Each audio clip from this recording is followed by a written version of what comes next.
My husband called me and said, Mom had an accident while traveling abroad. She won't be able to come back for a while. I was so shocked that I froze. Don't worry. I'll go there right away. It sounded reasonable, but I was utterly confused because I was at my in-laws' house at the time, and my mother-in-law, Mary, was sitting next to me, drinking tea. She heard the conversation and smirked, signaling me to hang up the call. I'll make sure he never comes back to America again. There was a shocking truth behind my husband's strange behavior. I married my husband, Tom, who is 2 years older than me, 3 years ago. I have a gentle personality and enjoy making handmade accessories and small items. However, my husband always looked at my hobby with disdain. What's so fun about making this trash? It's so trivial and pointless. He would say, laughing. But when a friend suggested I post pictures of my work on social media, they quickly became very popular. I decided to open an online shop, and my items sold out so quickly that I couldn't keep up with the demand. To my delight, my mother-in-law became a huge fan of my handmade items. Living far away, she would email me every time she saw my work on social media, saying, "That's cute," or "This is lovely." On the other hand, my husband had no interest in handmade items.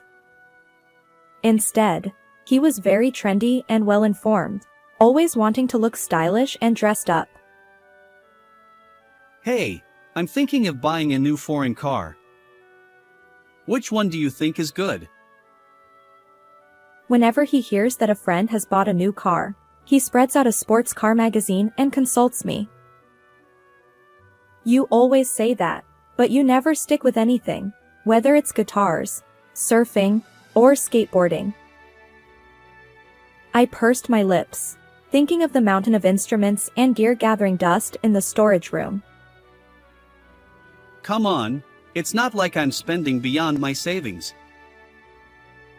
With that, I had no words to counter, not wanting to take away his enjoyment, so I didn't complain any further. But one day, Tom brought a huge problem to our doorstep. Wanting more money to play with, he borrowed $5,000 from a friend and got caught in an investment scam. His friend was furious and stormed into our house, shouting, "Pay me back right now." Even if you say that, I don't have any money left. Catherine, help me. Caught between Tom's angry friend and my pleading husband, I had no choice. I handed over the money I had painstakingly earned from my online shop to repay his debt. Wow, you made quite a bit of money with those little trinkets, didn't you? This is no time to be impressed. Tom, please learn from this and don't do anything reckless again. With a sigh, my husband made a suggestion. I've learned my lesson from this. So, I have an idea. What is it? Why don't we create a joint account and save money for our future? We might have kids, and we'll need money for their education. I did want children, so we decided to put half of our income into a joint account for savings. I'll keep the passbook. I can't wait to see the balance grow. From then on, Tom would often look at the passbook and nod with satisfaction. He would smirk again. Was he imagining a bright future as the money grew steadily? I thought he was managing the account responsibly. At least, until that moment. One day, after we had started saving, I received a call from my mother-in-law. I have something to talk about. Can you come over? Let's chat over some tea. Sure, I'd love to. I quickly agreed and decided to visit my in-laws' house while my husband was at work. My mother-in-law's house is an hour's drive from ours, so we don't see each other often. However, she has a bright and straightforward personality, making her very enjoyable to talk to. I admired her and wanted to age gracefully like her. That afternoon, she welcomed me warmly into her home. As we were having tea and snacks, she suddenly whispered to me, Tom will probably call soon, but don't let him know I'm here. "What do you mean?" I tilted my head in confusion, but she just smiled silently and changed the subject back to small talk. Then, my phone rang, and my husband's name appeared on the screen. It was really Tom calling. What could he want? I looked at my mother-in-law, who smiled and put her finger to her lips, signaling me to stay quiet. I nodded and answered the call as usual. Catherine? Where are you right now? Just doing some shopping. What's up? Something terrible has happened. Please stay calm and listen. Tom lowered his voice and spoke seriously, taking a deep breath. Mom had an accident while traveling abroad. She won't be able to come back for a while. What? Is that true? Yes, I'm heading overseas right away. I'll manage with the clothes I have there, but I'm really worried about Mom. I blinked in surprise and looked at my mother-in-law sitting next to me. Then why is she here? Seeing my confusion, my mother-in-law smirked. She gestured for me to hang up the phone without saying a word, so I pretended to understand and ended the call. I knew it. I'll make sure he never comes back to America again. Wait, what? What does this mean, Mary? When I tugged on her sleeve, she finally explained the whole situation to me. The day before, my mother-in-law had received a mysterious message from her son. It read, "Are you ready to head overseas tomorrow night? We're going to invest in a local casino and make a fortune. I'll tell my wife that Mom had an accident so I can go abroad without any issues." It seemed he had sent it to the wrong person, and realizing his mistake, he quickly deleted the message. However, my mother-in-law had already read it and sensed something was off. She took a screenshot of the message just in case. Thanks to her, I was able to see his suspicious message. Investing in an overseas casino is dubious at best and often a scam. I told him to stop doing such things, but he hasn't learned his lesson at all. I couldn't help but hold my head in my hands. Moreover, upon closer inspection, the message contained something even more alarming at the end. What is he thinking? This is unforgivable. This is too much. Catherine, I'm really sorry for my foolish son. I'll help you. Let's teach him a lesson together. And so, I teamed up with my mother-in-law to get back at my husband. We hurried back to my house and started searching through Tom's study. We found plenty of evidence of his misdeeds. As I watched them, I gradually became more and more angry until I exploded with rage. I've had enough. I'm going to corner him completely. In that case, I have a little idea. She shared her plan with a mischievous smile, like a child who had thought of a prank. That might work,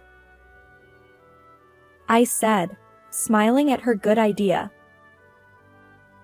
I waited until my husband was overseas and then withdrew all the money from our joint account at the ATM. Now he can't withdraw any money. He won't have any funds to invest in his shady business. He must be in quite a predicament with no money over there. Additionally, I contacted the credit card company and suspended the family card. When my handmade business started to take off, Tom said, I want the credit card sign-up points. I'll buy a ukulele with the points. And made a family card in my name. Since then, he had been using the family card exclusively, and the bills were coming to me. Now was the perfect time to stop the credit card. Until this day, I had been warning him about his reckless card usage, but it was finally time to take action. After waiting for about 15 minutes, Tom called me repeatedly. When I ignored the calls, he sent a flood of messages saying, the card has been stopped, and I can't stay at the hotel. Help me, and I can't withdraw any money. What should I do? However, my mother-in-law didn't seem to care at all. It's almost dinner time. Shall we order some sushi? Oh, I have some good Japanese sake. It was a gift. My mother-in-law and I happily prepared the sake and enjoyed our meal while watching a drama together. The next day, my husband hurriedly returned to America. When he came home, he looked exhausted and disheveled. My mother-in-law and I greeted him with a nonchalant welcome back. Why is Mom here? Tom was so shocked to see his mother that he almost fell over. It's strange, isn't it? Your mom was supposed to have had an accident overseas. I interjected. Well, that might have been a misunderstanding. He laughed awkwardly, left his luggage in the hallway, and casually sat down on the living room sofa to relax. Enough with the nonsense. I chased after my husband, cornering Tom as he tried to brush off the situation. Did you really think you could fool me with just one phone call? You and Mom never see each other. Since when did you two get so close? He retorted, glaring at me while clearly intimidated by my anger. Mary is my biggest supporter on social media. We email each other regularly. I know all about the message you mistakenly sent. Wait a minute. So you knew from the start? Realizing that my mother-in-law and I had become close, my husband ground his teeth in frustration. So it was you, Catherine, who stopped the bank account and credit card. Because of you, I had to spend the night at a 24-hour fast food place. I was planning to make sure you could never return to America. I replied in a low voice. I must have looked terrifying because my husband turned pale as if he had seen a ghost. Then, to drive the point home, I laid out the evidence my mother-in-law and I had gathered on the table in front of the sofa. There were printed copies of the mistaken message he sent to his mother and the fraudulent investment contracts. I told you, didn't I? Stop doing these things without consulting me.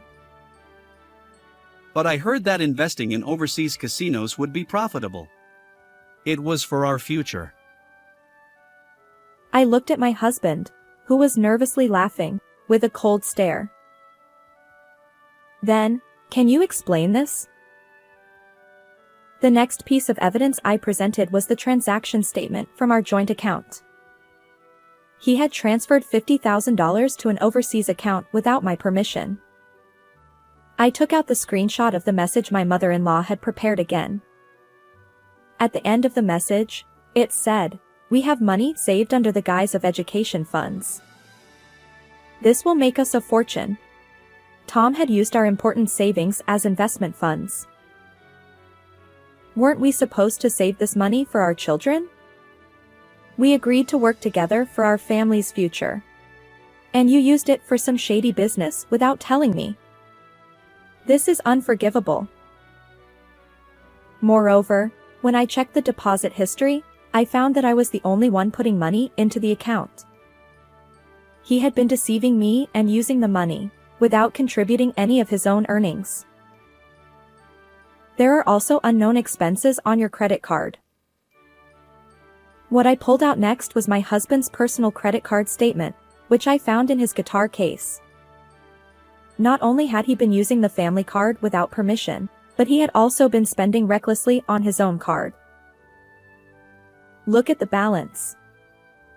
We'll never save enough for education funds at this rate. You're spending money like water. I slapped the joint account transaction history, which I had printed the night before, and thrust it under Tom's nose. What? I was expecting the profits from the investment to be deposited first thing this morning. He snatched the account documents from my hand and scrutinized the balance. The account balance hasn't increased at all. You've been scammed. It's an investment fraud. No, that can't be. They said if I transferred the money, it would come back fivefold. There's no such thing as a deal that good. Tom stared at the balance history, trembling. I was completely fed up, and any remaining affection I had for him vanished. I quietly placed the divorce papers, which I had prepared the day before, on the table. I had already signed them. I'm divorcing you. I don't need a husband who ignores my warnings and betrays his wife so easily. Wait, you can't be serious. Realizing he had fallen victim to an investment scam and was about to lose his wife, my husband began to cry. He collapsed from the sofa onto the floor. Please, don't divorce me. I was wrong, I won't do it again, I promise. No, I won't forgive you. I'm completely done with you. And I want the money you took from our joint account back. I looked down at my husband, who was curled up on the floor, with contempt. At that moment, my mother-in-law delivered the final blow. I'm cutting ties with you as well. What? Why? Of course. You used my name and pretended I had an accident overseas. You deceived dear Catherine and behaved in the most despicable way. You're no longer my son. Tom's mouth hung open as he looked back and forth between me and his mother in shock. Now, please sign these divorce papers. Can't we start over? Sweating profusely and pale-faced, my husband pleaded with me. No, we can't. I gave him a bright, final smile. Tom, if you don't sign here, you're not a man. Do you understand? In a daze, my husband, faced with my smile and my mother-in-law's stern words, signed the divorce papers while crying. I'll submit these. I collected the signed documents, quickly packed my belongings, and left the house. Feeling no regrets, I high-fived my mother-in-law. After that, I sued my husband and made him repay the money he had taken from our joint account. However, the only lenders willing to give him money were shady loan sharks, and he couldn't keep up with the repayments, leading to his bankruptcy. He lost his house and the brand new foreign car he had bought just to show off. Now, Tom is reportedly living from one internet cafe to another. On the other hand, I returned to my parents' house and continued my online shop there. My creations are still incredibly popular, selling out as soon as they're made. I'm so busy that my mother has to help me with production, which is a happy problem to have. Of course, I still keep in touch with my mother-in-law on social media, and we frequently make plans to go out for tea together. My childhood home is very comfortable, and I'm planning to use the money I've earned to give my parents a cruise dinner for their wedding anniversary. I'm also planning to give my mother-in-law a gift soon. How did you like this story? Please don't forget to subscribe to my channel. See you in the next video.